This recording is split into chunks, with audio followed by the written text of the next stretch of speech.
창세기 42장. 야곱이 이집트에 곡식이 있다는 이야기를 듣고 자기 아들들에게 말했습니다. 왜 가만히 앉아서 서로 얼굴만 쳐다보고 있느냐? 듣자 하니 이집트에는 곡식이 있다고 한다. 이집트로 내려가서 먹을 곡식을 좀 사오너라. 그래야 먹고 살 수 있지 않겠느냐? 그리하여 요셉의 형 10명이 곡식을 사려고 이집트로 내려갔습니다. 하지만 야곱은 요셉의 동생 베냐민은 형들과 함께 보내지 않았습니다. 야곱은 베냐민에게 좋지 않은 일이 일어날까봐 두려워했습니다. 가나안 땅에도 가뭄이 들었기 때문에 이스라엘이라고도 부르는 야곱의 아들들은 곡식을 사기 위해 다른 많은 사람들과 함께 이집트로 내려갔습니다. 그때 요셉은 이집트의 총리였습니다. 요셉은 곡식을 사러 오는 사람들에게 곡식을 팔고 있었습니다. 요셉의 형들도 요셉에게 왔습니다. 요셉의 형들은 땅에 엎드려 요셉에게 절했습니다. 요셉은 그들을 보자마자 그들이 자기의 형들이라는 것을 알았습니다. 그러나 요셉은 모르는 채 하였습니다. 요셉이 쌀쌀한 말투로 물어보았습니다. 너희들은 어디에서 왔느냐? 형들이 대답했습니다. 우리는 가나안 땅에서 먹을 것을 사려고 왔습니다. 요셉은 그들이 자기 형들이라는 것을 알았지만 그들은 요셉을 알아보지 못했습니다. 요셉은 형들이 자기에게 절하는 꿈을 꾼 것이 생각났습니다. 요셉이 형들에게 말했습니다. 너희들은 정탐꾼이다. 너희들은 이 나라의 약점을 알아내려고 왔다. 그러자 요셉의 형들이 요셉에게 말했습니다. 네 주여, 그렇지 않습니다. 당신의 종인 우리는 먹을 것을 사러 왔을 뿐입니다. 우리는 모두 한 아버지의 아들입니다. 우리는 정탐꾼이 아닙니다. 우리는 정직한 사람입니다. 그러자 요셉이 그들에게 말했습니다. 아니다. 너희들은 이 나라의 약점을 알아내려고 왔다. 그들이 말했습니다. 우리는 12형제 중 10명입니다. 우리는 한 아버지의 아들입니다. 우리는 가나안 땅에 살고 있습니다. 우리의 막내 동생은 지금 그곳에 우리 아버지와 함께 있습니다. 그리고 우리의 다른 동생은 없어졌습니다. 요셉이 그들에게 말했습니다. 내 말이 틀림없다. 너희는 정탐꾼이다. 그러나 너희들 말이 거짓말이 아니라는 것을 증명할 기회를 주겠다. 살아계신 파라오께 맹세하지만 너희의 막내 동생이 여기에 오기 전까지 너희는 이곳을 떠나지 못한다. 너희들 중 한 명이 가서 너희 동생을 데리고 오너라. 나머지는 여기 감옥에 갇혀 있어야 한다. 너희의 말이 옳은지 두고 봐야겠다. 만약 너희가 거짓말을 하는 것이라면 살아계신 파라오를 두고 맹세하지만 너희는 정탐꾼이다. 그리고 나서 요셉은 그들 모두를 3일 동안 감옥에 넣어두었습니다. 3일째 되는 날 요셉이 그들에게 말했습니다. 나는 하나님을 두려워하는 사람이다. 내 말대로 하면 너희를 살려주겠다. 만약 너희가 정직한 사람이라면 너희 중 한 사람만 여기 감옥에 남아있어라.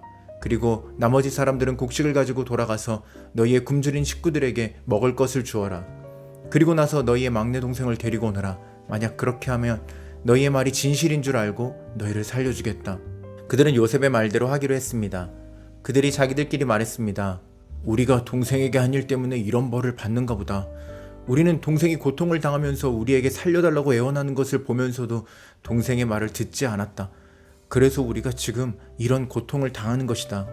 그러자 르우벤이 그들에게 말했습니다. 내가 그 아이를 해치지 말라고 하지 않았느냐? 그런데도 너희는 내 말을 듣지 않았다. 그 아이에게 한 일 때문에 우리가 지금 이런 벌을 받고 있는 것이다. 요셉은 자기 형들에게 말할 때 통역하는 사람을 통해서 말을 했습니다. 그래서 형들은 요셉이 자기들끼리 하는 말을 알아들을 거라고 생각하지 못했습니다. 요셉은 형들이 있는 곳에서 나와 울었습니다. 그리고 얼마 있다가 다시 돌아와 형들에게 말했습니다. 요셉은 시므온을 붙잡아 다른 형들이 보는 앞에서 시므온을 묶었습니다. 요셉은 종들에게 자기 형들의 가방에 곡식을 가득 채우라고 말했습니다. 그리고 곡식을 사기 위해 가지고 온 돈도 다 돌려주고 집으로 돌아가는 동안에 필요한 물건들도 넣어주라고 명령했습니다. 종들은 요셉이 하라는 대로 했습니다. 그리하여 요셉의 형들은 곡식을 나귀에 싣고 길을 떠났습니다. 하룻밤을 머문 곳에서 형들 중 한 명이 나귀에게 먹이를 주려고 자루를 열었더니 자루 안에 돈이 있는 것이 보였습니다. 그 사람이 다른 형제들에게 말했습니다. 곡식을 사려고 낸 돈이 여기 자루에 그대로 있다. 형들은 매우 놀라면서 자기들끼리 하나님께서 우리를 어떻게 하시려고 이런 일을 하셨는가 하고 말했습니다. 형들이 가나안 땅에 있던 자기 아버지 야곱에게 돌아갔습니다. 그들은 지금까지 일어난 일을 모두 야곱에게 이야기해 주었습니다. 그 땅의 주인이 우리에게 엄하게 말했습니다. 그 사람이 우리가 자기네 나라를 정탐하러 온 줄로 알길래 우리는 정탐꾼이 아니라 정직한 사람이라고 말했습니다. 우리는 한 아버지의 아들들로서 12형제 중에서 10명이라고 말해주었습니다. 12형제 중 한 명은 없어졌고 막내 동생은 아버지와 함께 가나안 땅에 있다는 이야기도 했습니다. 그러자 그 땅의 주인이 우리에게 말했습니다. 너희가 정직한 사람이라는 것을 증명하려면 이렇게 하여라. 너희 중 한 명은 여기에 남아라. 그리고 나머지는 곡식을 가지고 너희의 굶주린 식구들에게 돌아가거라. 그리고 너희의 막내 동생을 이리로 데려오너라. 그래야 너희가 정탐꾼이 아니라 정직한 사람이라는 것을 알고 너희가 남겨두고 간 너희 형제를 돌려주겠다. 또한 너희는 우리 땅에서 자유롭게 다닐 수도 있을 것이다. 이 말을 하고 나서 요셉의 형들은 자루를 비웠습니다. 그랬더니 자루마다 돈이 그대로 들어있었습니다. 그들과 그들의 아버지는 그것을 보고 두려워했습니다. 아버지 야곱이 말했습니다. 너희는 내 자식들을 다 빼앗아갔다. 요셉도 없어졌고 시므온도 없어졌다. 그런데 이제는 베냐민마저 데려가려고 하는구나. 어떻게 이런 일이 일어날 수 있느냐? 그러자 르우벤이 아버지에게 말했습니다. 제가 만약 베냐민을 아버지께 다시 데리고 오지 못한다면 제 두 아들을 죽이셔도 좋습니다. 베냐민을 저에게 맡겨주십시오. 아버지께 다시 데리고 오겠습니다. 그러나 야곱이 말했습니다. 베냐민을 너희와 함께 보낼 수 없다. 베냐민의 형은 죽었다. 이제 베냐민은 내 아내 라헬이 남긴 마지막 아들이다. 베냐민이 이집트로 가는 동안 어떤 끔찍한 일이 일어날지 모른다. 그렇게 되면 나는 죽는 날까지 슬퍼하게 될 것이다. 창세기 43장. 가나안 땅에는 아직도 가뭄이 계속되었습니다. 야곱의 가족은 이집트에서 가져온 곡식을 다 먹었습니다. 그래서 야곱의 아들들에게 말했습니다. 이집트로 다시 가서 먹을 음식을 조금 더 사오너라. 그러자 유다가 야곱에게 말했습니다. 그 땅의 총리는 우리에게 매우 엄하게 경고했습니다. 그 사람은 너희 동생을 데려오너라. 그렇게 하지 않으면 다시는 나를 볼 수 없을 것이다 라고 말했습니다. 만약 아버지께서 베냐민을 우리와 함께 보내주시면 이집트로 내려가 음식을 사오겠지만 베냐민을 보내주지 않으시면 내려가지 않겠습니다. 그 땅의 총리가 우리에게 경고했습니다. 베냐민을 데리고 오지 않으면 다시는 우리를 보지 않겠다고 말입니다.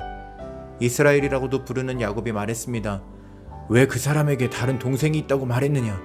너희가 나에게 큰 고통을 주는구나. 야곱의 아들들이 대답했습니다. 그 사람이 우리와 우리 가족에 대해서 자세히 물어보았습니다. 그 사람은 너희 아버지가 아직 살아계시냐? 너희에게 다른 동생이 있느냐? 하고 물어보았습니다. 우리는 그저 그의 물음에 대답했을 뿐입니다. 그 사람이 나머지 동생을 데리고 오라고 말할 줄을 우리가 어떻게 알았겠습니까? 그때 유다가 아버지 이스라엘에게 말했습니다. 베냐민을 우리와 함께 보내주십시오. 그러시면 지금 당장 떠나겠습니다. 그렇게 하셔야 우리가 죽지 않고 살 수 있습니다. 아버지와 우리 자식들이 살 수 있습니다. 제가 틀림없이 베냐민을 잘 돌보겠습니다. 제가 책임지겠습니다. 만약 제가 아버지께 베냐민을 다시 데리고 오지 못한다면 죽을 때까지 저를 욕하셔도 좋습니다. 이렇게 시간을 낭비하지 않았다면 벌써 2번은 다녀왔을 것입니다. 그러자 그들의 아버지 이스라엘이 말했습니다. 정 그렇다면 이렇게 하여라. 우리 땅에서 나는 것 중에서 가장 좋은 음식을 너희 자루 속에 담아가거라. 그리고 그것을 그 사람에게 선물로 주어라. 유향과 꿀을 가져가고 향료와 모략과 유향나무 열매와 아몬드도 가져가거라. 이번에는 돈도 2배로 가지고 가거라. 지난번에 너희 자루 속에 놓여있던 돈을 돌려주어라. 아마 실수로 그런 일이 있었던 것 같다. 그리고 베냐민을 데리고 가거라. 자, 이제 길을 떠나 그 사람에게로 가거라. 전능하신 하나님께서 그 사람 앞에서 너희에게 자비를 베푸셔서 그 사람이 시므온과 베냐민을 돌려보내 주기를 빈다. 내 아이들을 잃어도 어쩔 수 없다. 그리하여 야곱의 아들들은 선물과 2배의 돈과 베냐민을 데리고 서둘러 이집트로 내려가 요셉 앞에 섰습니다. 요셉은 형들과 함께 온 베냐민을 보고 자기 집 관리인에게 말했습니다. 저 사람들을 집으로 데리고 가거라. 짐승을 잡아서 음식을 준비하여라. 오늘 점심을 나와 함께 먹을 수 있게 하여라. 관리인은 요셉이 말한 대로 요셉의 형들을 요셉의 집으로 데리고 갔습니다.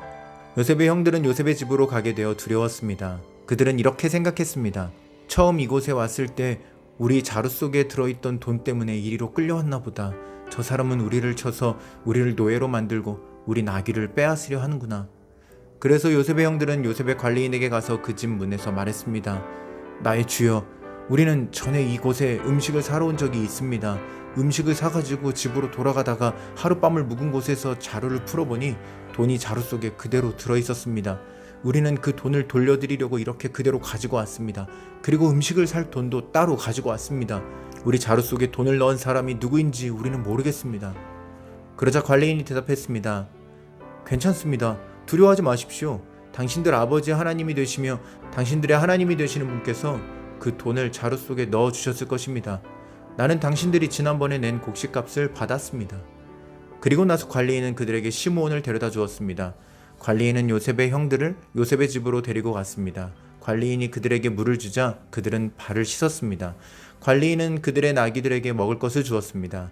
그들은 그곳에서 요셉과 함께 점심을 먹는다는 이야기를 듣고 정오가 되어 요셉이 오면 주려고 선물을 챙겨 놓았습니다. 요셉이 집으로 오자 요셉의 형들은 준비해온 선물을 요셉에게 주었습니다. 그리고 나서 그들은 땅에 엎드려 절했습니다.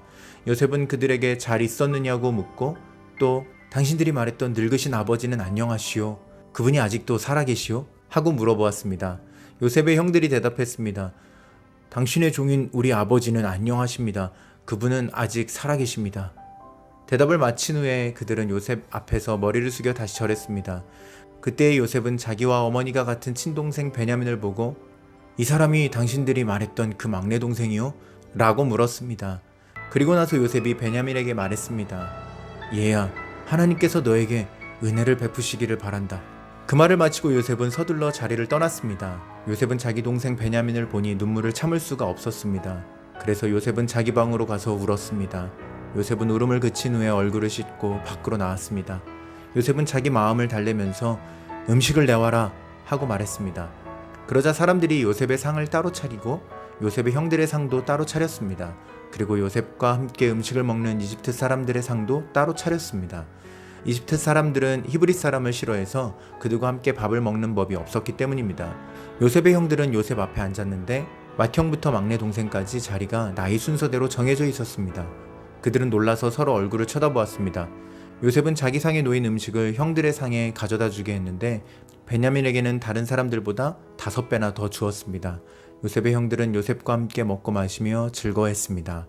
아멘.